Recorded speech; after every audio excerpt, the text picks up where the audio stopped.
Hello, friends. We are in chapter 1, and the topic is components of food. In lower classes, we made lists of the food items that we eat. We also identified food items eaten in different parts of India and marked these on its map. A meal could consist of chapati, dal, and brinjal curry. Another may be rice, sambar, and a vegetable preparation of lady's finger. Yet another meal could be appam, fish curry, and vegetables. Activity 1. Our meals usually have at least one item made of some kind of grain. Other items could be a dal or a dish of meal and vegetables. It may also include items like curd, buttermilk, and pickles. Some examples of meals from different regions are given in Table 1.1. Select food items and enter these in Table 1.1. Sometimes we may not really have all this variety in our meals. If we are traveling, we may eat whatever is available on the way. It may not be possible for some of us to eat such a variety of items most of the time. There must be some reason, though, why meals usually consist of such a distribution. Do you think that our body needs different kinds of food for some special purpose? 1.1. What do different food items contain? We know that each dish is usually made up of one or more ingredients, which we get from plants or animals. These ingredients contain some components that are needed by our body. These components are called nutrients. The major nutrients in our food are named carbohydrates, proteins, fats, vitamins, and minerals. In addition, food contains dietary fibers and water, which are also needed by our body. Do all foods contain all these nutrients? With some simple methods, we can test whether cooked food or a raw ingredient contains one or more of these nutrients. The tests for presence of carbohydrates, proteins, and fats are simpler to do as compared to the tests for other nutrients. Let us do these tests and record all our observations in Table 1.2. For carrying out these tests, you will need solutions of iodine, copper sulfate, and caustic soda. You will also need a few test tubes and a dropper. Try these tests on cooked food items as well as raw materials. Table 1.2 shows you a way to record the observations from these tests. Some food items are given in this table. You can conduct the test either with these or any other available food items. Do these tests carefully and do not try to eat or taste any chemicals. If the required solutions are not available in ready-made form, your teacher can prepare them as given in the box. Let us begin by testing different food items to see if they contain carbohydrates. There are many types of carbohydrates. The main carbohydrates found in our food are in the form of starch and sugars. We can easily test if a food item contains starch. A dilute solution of iodine can be prepared by adding a few drops of tincture iodine to a test tube half filled with water. Copper sulfate solution can be prepared by dissolving 2 grams of copper sulfate in 100 milliliter of water. 10 grams of caustic soda dissolved in 100 ml of water makes the required solution of caustic soda. Activity 2. Test for starch. Take a small quantity of a food item or raw ingredient. Put 2-3 drops of dilute iodine solution on it. Figure 1.1. Observe if there is any change in the color of the food item. Did it turn blue-black? A blue-black color indicates that it contains starch. Repeat this test with other food items to find out which of these contain starch. Enter all your observations in Table 1.2. Test for protein. Take a small quantity of a food item for testing. If the food you want to test is a solid, you first need to make a paste of it or powder it. Grind or mash a small quantity of the food item. Put some of this in a clean test tube. Add 10 drops of water to it and shake the test tube. Now, using a dropper, add 2 drops of solution of copper sulfate and 10 drops of solution of caustic soda to the test tube. Shake well and let the test tube stand for a few minutes. What do you see? Did the contents of the test tube turn violet? A violet color indicates presence of proteins in the food item.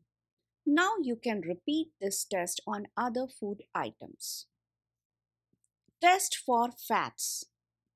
Take a small quantity of a food item, wrap it in a piece of paper and crush it. Take care that the paper does not tear. Now straighten the paper and observe it carefully. Does it have an oily patch? Hold the paper against light. Are you able to see the light faintly through this patch? An oily patch on paper shows that the food item contains fat. The food items may sometimes contain a little water. Therefore, after you have rubbed an item on paper, let the paper dry for a while. If there were any water that may have come from food, it would dry up after some time. If no oily patch shows up after this, the food item does not contain any fat. What do these tests show? Are fats, proteins, and starch present in all the food items that you tested? Does a food item contain more than one nutrient? Do you find any food item that does not contain any of these nutrients? We tested food items for 3 nutrients: carbohydrates, proteins, and fats.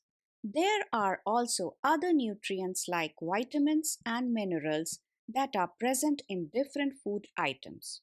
Why do we need all these nutrients? 1.2. What do various nutrients do for our body? Carbohydrates mainly provide energy to our body. Fats also give us energy. In fact, fats give much more energy as compared to the same amount of carbohydrates. Foods containing fats and carbohydrates are also called energy-giving foods. Figure 1.3 and Figure 1.4.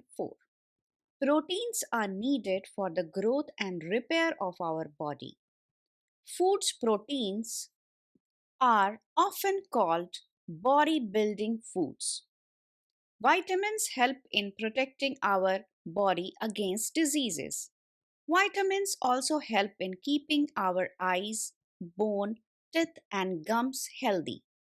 Vitamins are of different kinds known by different names. Some of these are vitamin A, vitamin C, vitamin D, vitamin E, and K. There is also a group of vitamins called vitamin B complex. Our body needs all types of vitamins in small quantities. Vitamin A keeps our skin and eyes healthy. Vitamin C helps body to fight against many diseases. Vitamin D helps our body to use calcium for bones and teeth. Foods that are rich in different vitamins are shown in figure 1.6 to figure 1.9. Minerals are needed by our body in small amounts. Each one is essential for proper growth of body and to maintain good health. Some sources of different minerals are shown in figure 1.10. Most food items usually have more than one nutrient. You may have noticed this while recording your observations in Table 1.2. However, in a given raw material, one particular nutrient may be present in much larger quantity than in others. For example, rice has more carbohydrates than other nutrients. Thus, we say that rice is a carbohydrate rich source of food. Besides these nutrients, our body needs dietary fibers and water. Dietary fibers are also known as roughage. Roughage is mainly provided by plant products in our foods. Whole grains and pulses, potatoes, fresh fruits, and vegetables are main sources of roughage. Roughage does not provide any nutrient to our body, but is an essential component of our food and adds to its bulk. This helps our body get rid of undigested food. Water helps our body to absorb nutrients from food. It also helps in throwing out some waste from body as urine and sweat. Normally, we get most of the water that our body needs from the liquids we drink such as water, milk and tea. In addition, we add water to most cooked foods. Let's see if there is any other source which provides water to our body. Activity 3. Take a tomato or a fruit like lemon. Cut it into small pieces. Do your hands get wet while doing so? Carefully observe whenever vegetables and fruits are being cut, peeled, grated, or mashed at your home. Do you find any fresh vegetables or fruits that do not contain some amount of water? We see that many food materials themselves contain water. To some extent, our body needs are met by this water. Apart from this, we also add water while cooking many food items. Balanced diet. The food we normally eat in a day is our diet. For growth and maintenance of good health, our diet should have all the nutrients that our body needs in right quantities, not too much of one and not too little of the other. The diet should also contain a good amount of roughage and water. Such a diet is called balanced diet. Do you think that people of all ages need the same type of diet? Do you also think that what we need for a balanced diet would depend on the amount of physical work that we do? Prepare a chart of whatever you eat over a period of a week. Check whether all the nutrients mentioned are present in one or the other food items being eaten within a day or so. Pulses, groundnut, soya bean, sprouted seeds, moong and Bengal gram, fermented foods, South Indian foods such as idlis, a combination of flours, missi roti, thepla made from cereals and pulses, banana, spinach, sattu, jaggery, available vegetables and other such foods provide many nutrients. Therefore, one can eat a balanced diet without expensive food materials.